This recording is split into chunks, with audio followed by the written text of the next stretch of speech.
प्रिय विद्यार्थियों नमस्कार। हिंदी की ऑनलाइन शिक्षण व्यवस्था में आप सबका हार्दिक अभिनंदन स्वागत। आइए प्रारंभ करते हैं हिंदी का शिक्षण। हिंदी शिक्षण में हम अध्ययन कर रहे हैं व्याकरण का। तो देखिए, व्याकरण भाग में हमने किन किन चीजों का अध्ययन किया है, एक बार उसका हम पुनर्स्मरण करेंगे और फिर नए सिरे से और नया प्रकरण आज हम प्रारंभ करेंगे। हिंदी व्याकरण की यदि हम बात करते हैं तो हिंदी व्याकरण की जो लघुत्तम इकाई है या व्याकरण का जो पहला भाग है या व्याकरण का जो प्रथम खंड है उसको कहते हैं वर्ण।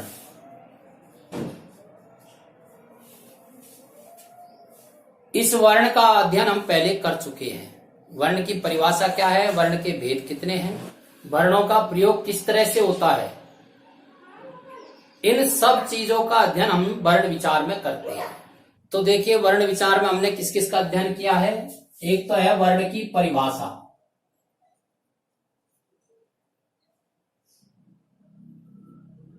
फिर है वर्ण के भेद, और एक हमने अध्ययन किया है वर्ण प्रयोग।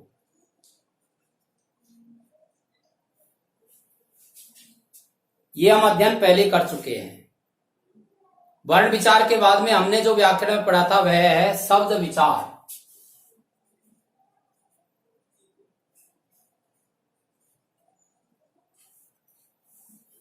शब्द विचार में भी हमने शब्द की परिभाषा, शब्द के भेद और शब्दों के प्रयोग और शब्दों के रूपांतरण और शब्द परिवर्तन, इन सब बातों का अध्ययन हमने शब्द विचार में किया है। आज का हमारा जो प्रकरण है वह है अर्थ विचार।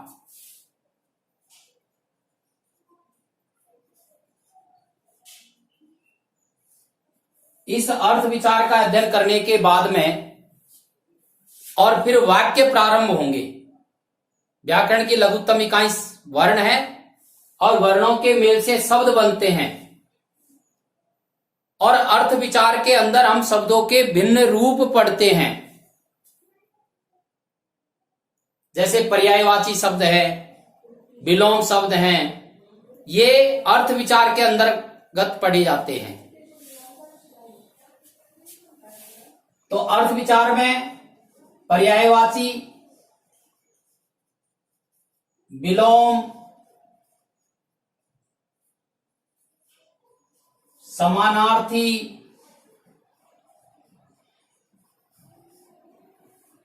समोच्चारित,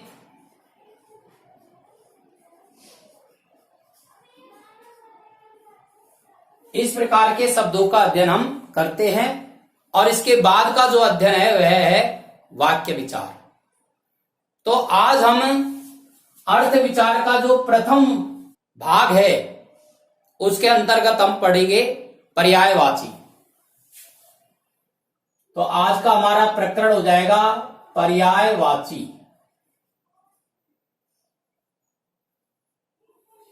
पर्यायवाची शब्द का यदि हम अर्थ देखते हैं या पर्यायवाची शब्द के अर्थ की यदि हम चर्चा करते हैं या हम ये जानने की कोशिश करते हैं कि पर्याय यानी क्या होता है, तो पर्याय यानी होता है समान। पर्याय बराबर होता है समान।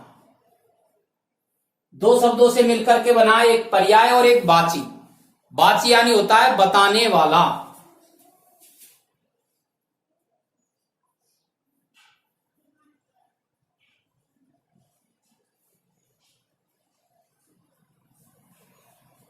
पर्याय का अर्थ होता है समान, अर्थात जिन शब्दों का अर्थ समान होता है वो पर्याय कहलाते हैं। और वाची यानी होता है बताने वाला।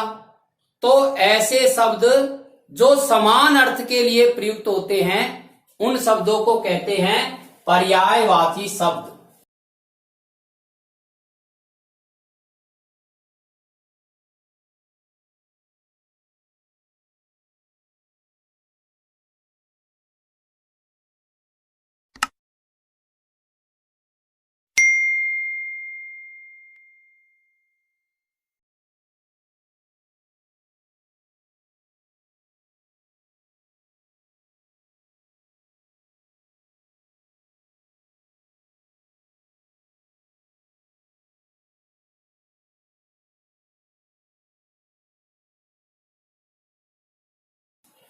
समान अर्थ के लिए प्रयुक्त होने वाले शब्द पर्यायवाची शब्द कहलाते हैं। समान अर्थ के लिए प्रयुक्त होने वाले, किसी भी भाषा में कोई शब्द यदि काम आता है तो सामान्यतः एक अर्थ के लिए एक ही शब्द काम में लेते हैं। एक शब्द अनेक अर्थ प्रकट करता है या अनेक अर्थों के लिए अनेक शब्द काम में लेते हैं, इस प्रकार का नहीं होता है। लेकिन यहां हम जो पढ़ेंगे वो पढ़ेंगे समान अर्थ के लिए प्रयुक्त होने वाले शब्द, ऐसे शब्द जो अर्थ की दृष्टि से समान होंगे लेकिन प्रयोग की दृष्टि से अलग अलग स्थानों पर अलग अलग प्रकार के शब्दों का प्रयोग किया जाएगा। तो इस प्रकार के शब्दों को कहते हैं पर्यायवाची शब्द। अब किसी भी प्रकरण को पढ़ने के लिए सबसे पहले हमें यह समझना पड़ता है या हम ये जानने की कोशिश भी करते हैं, हमारे मन में ये बात रहती भी है या आपके मन में ये प्रश्न उठ रहा होगा कि आखिर पर्यायवाची शब्दों को क्यों पढ़ना पड़ता है, क्या आवश्यकता है इनको पढ़ने की। तो प्रयोग की दृष्टि से या किसी बात को प्रभावी रूप से रखने के लिए यहां जहां जिस प्रकार की परिस्थितियां हैं या जिस प्रकार का हम भाव प्रकट करना चाहते हैं वहां उसी प्रकार के शब्द का यदि हम प्रयोग करते हैं तो भाषा में सुंदरता आ जाती है और जिस भाव के लिए जो बात कही जाती है सामने वाला उस भाव को समझ जाता है। इसी प्रयोग के लिए और इसी कारण से इन पर्यायवाची शब्दों का हम अध्ययन करते हैं। जैसे एक शब्द है कमल। अब कमल के पर्यायवाची शब्दों में पंकज भी होता है और इंदिवर भी होता है। कमल शब्द के पर्यायवाची या कमल शब्द के समान अर्थ प्रकट करने वाले शब्दों में पंकज और कमल दो प्रकार के शब्द भी आते हैं। अब प्रयोग की दृष्टि से देखिए प्रयोग कैसे होता है।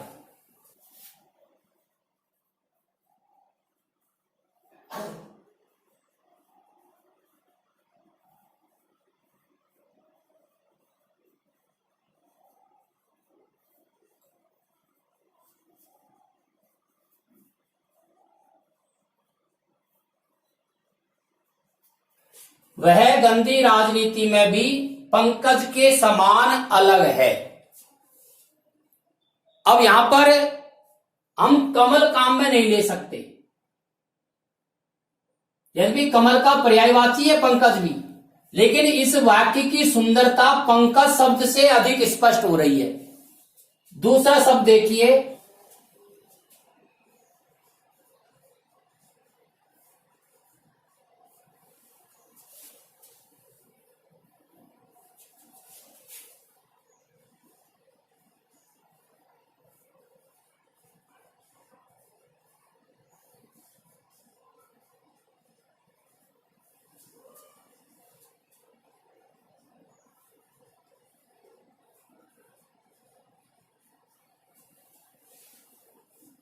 कृष्ण का शरीर इंदिवर की तरह खिल रहा है। अब यहां हम यदि इसको कहें कि कृष्ण का शरीर कमल की तरह खिल रहा है तो यह वाक्य उतना प्रभावी नहीं बनेगा। या ये कहें वह गंदी राजनीति में भी कमल के समान है, तो जो भाव प्रकट करना चाह रहे हैं वह भाव उन शब्दों से प्रकट नहीं होता है, लेकिन उसी का अर्थ प्रकट करने वाला दूसरा शब्द यदि हम काम में ले लेते हैं तो वहां पर वाक्य में सुंदरता भी आ जाती है और वह भाव भी प्रकट हो जाता है।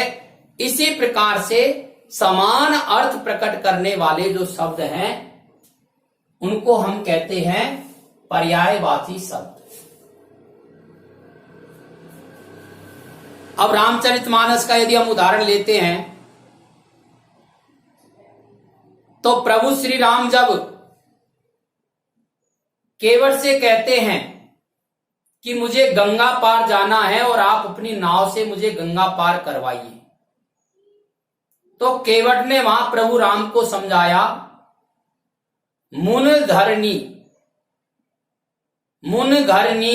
तरनी हो जाई, तुम्हारे चरणों के रज से मुनि की जो पत्नी है वह तरिणी स्त्री हो गई। अब यहां पर यदि तरिणी शब्द का महिला शब्द का या महिला शब्द काम में लिया जाए तो वह सुंदरता नहीं आ पाएगी जो इस शब्द से आ रही है। चरण कमल बंदऊ दऊ भाई, रामचरितमानस में ही प्रभु राम और लक्ष्मण जी गुरु के चरणों को स्पर्श करते हैं, तो चरण कमल बंदऊ दऊ भाई। अब यहां पर चरण यानी पैर है, लेकिन हम चरण के स्थान पर यदि पैर शब्द काम में लेकर के इसको बोलते हैं कि पैर कमल बंदऊ दो भाई, तो इसकी सुंदरता भी खत्म हो जाएगी और जो भाव प्रकट करना चाह रहे वह भाव भी नहीं हो पाएगा। लेकिन इस पैर शब्द का ही समान अर्थ प्रकट करने वाला शब्द चरण काम में लेने से और यह वाक्य सुंदर भी हो जाता है और इसका भाव भी अच्छा प्रकट हो जाता है। और देखिए, शीस पगा न झगा तन पर। शीस मानी क्या होता है? सिर। तन मानी क्या होता है? शरीर। अब ये आपस में पर्यायवाची शब्द हैं, लेकिन यहां इसको काम में लेते हैं कि सिर पगान जगह शरीर पर, तो वाक्य का तारतम्य नहीं बन पाता है। और सिर के स्थान पर सिर का ही अर्थ प्रकट करने वाला दूसरा शब्द काम में लेते हैं, शीश पगान जगह तन पर, शरीर का अर्थ प्रकट करने वाला तन शब्द काम में लेते हैं, तो यह वाक्य भी अच्छा बनता है और अर्थ वही प्रकट हो रहा है जो हम चाहते हैं। तो इस प्रकार से वाक्य सौष्ठव के लिए, वाक्य की सुंदरता के लिए या अच्छा भाव प्रकट करने के लिए इस प्रकार के पर्यायवाची शब्दों की आवश्यकता पड़ती है। लगभग सब भाषाओं में यह होता है, लेकिन हिंदी जो है जिसकी जननी संस्कृत है, संस्कृत एक समृद्ध भाषा है और संस्कृत में इस प्रकार के पर्याप्त मात्रा में शब्द हैं जो एक अर्थ के लिए अनेक शब्द काम में आते हैं।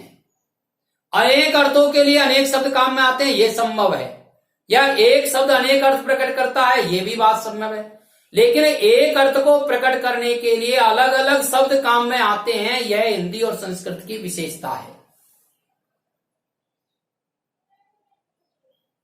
अर्थ एक ही होगा, सिर, लेकिन सिर के लिए शीश है, सिर है, इस प्रकार से अलग अलग शब्द काम आएंगे।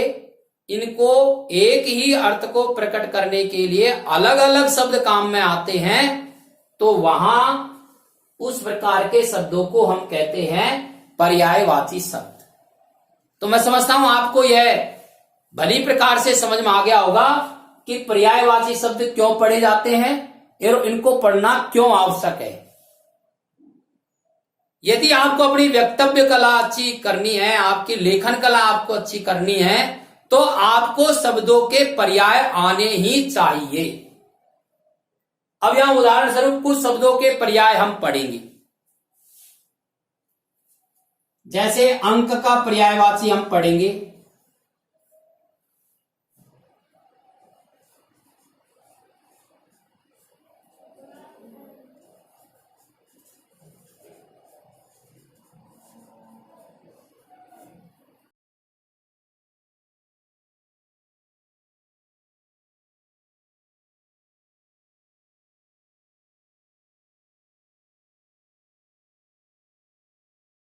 अंक, अंग, अभिलाषा, अनुराग, अरण्य, अंगना, ये कुछ शब्द हैं।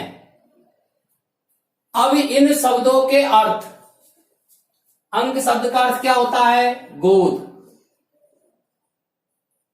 अंग शब्द का अर्थ क्या होता है? अंश। अभिलाषा शब्द का अर्थ क्या होता है? इच्छा। अनुराग शब्द का अर्थ क्या होता है? स्नेह, प्रीति, प्रेम।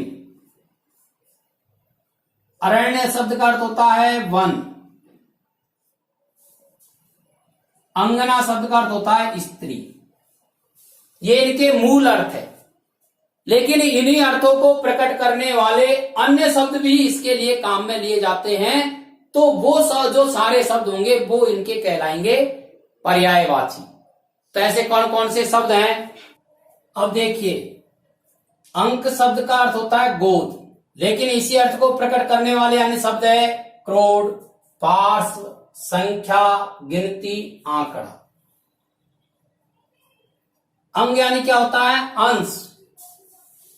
अब इसी अर्थ को प्रकट करने वाले अन्य शब्द हैं भाग, अंश, हिस्सा, गात्र, पक्ष या अवयव। अभिलाषा, अभिलाषा यानी इच्छा। इनको क्या कहते हैं? कामना, आकांक्षा, स्पृहा, वांछा और चाह। अनुराग, अनुराग यानी स्नेह। इसके अन्य पर्यायवाची शब्द है प्रेम, अनुरक्ति, प्रीति, आसक्ति। अरण्य, अरण्य यानी होता है वन। अटवी, जंगल, कानन, ये इसके पर्यायवाची शब्द है। अंगना यानी होता है स्त्री। अब इसके पर्यायवाची शब्द है नारी, कलत्र, भामिनी, महिला, रमणी, वनिता, तरिणी, कामनी, दारा। लेकिन कहां किस शब्द का प्रयोग करना है, ये एक अपन को अपने समझ में आनी चाहिए बात। समान अर्थ है, उसके बाद भी प्रयोग की दृष्टि से कहां किस शब्द का प्रयोग करना है, इसको समझने के लिए ही अपन ये पर्यायवाची शब्द पढ़ते हैं। जैसे मैंने यहां आपको समझाया था, यदि हम ये कहें कि मुनि नारी कलत्र भई जाए, तो वाक्य सही नहीं बनेगा। मुन घरनी तरनी होई जाई, बाट परे मोरी नाव उड़ाई। तो यहां पर यही शब्द काम आएंगे तो ही वह चौपाई या उस अर्थ को प्रकट करने वाला वाक्य ठीक से बन पाएगा। इसलिए कुछ प्रमुख और पर्यायवाची अपन को आने चाहिए, या कुछ प्रमुख ऐसे शब्द हैं जिनके अनेक अर्थ अपन को आने चाहिए। इनको समानार्थी शब्द भी हम कह सकते हैं। आगे के वीडियो में हम और अन्य पर्यायवाची शब्दों का अध्ययन करेंगे। अब समझने की दृष्टि से आप इसका स्क्रीनशॉट ले लीजिए और कम से कम 2 बार इस वीडियो को हम आवश्यक रूप से सुने। शिक्षण से जुड़े रहने के लिए यदि आपने सब्सक्राइब नहीं किया है तो सब्सक्राइब अवश्य करें।